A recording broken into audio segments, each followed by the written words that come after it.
Nou ek het gister gesê, dis baie belangrik, dat jy moet weet wat jy nie wil hê nie. Van dan uit die aard van die saak weet jy wat jy graag wil hê.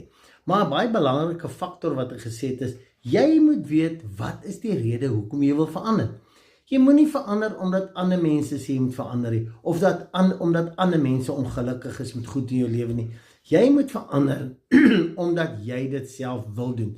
Jy moet weet, dis iets wat my joy steel, dis iets wat my potensiaal, my fisiese belewenis beïnvloed negatief, of dit beïnvloed my gesondheid. So ek doen dit vir myself, en ek wil amper sê, daar moet 'n konstante behoefte na iets anders wees, 'n desperaatheid wees. Vandag gaan jy konstruktief aksie neem, konstruktief dissipline toepas. En weet jy wat? Ja, die ander goed is dalk 'n ou vaste program wat tot spontane reaksie in jou lewe is. Maar die oomblik as jy 'n besluit geneem het en jy sit goed in plek, dan kan jy daai program herskryf en 'n nuwe program vas lê.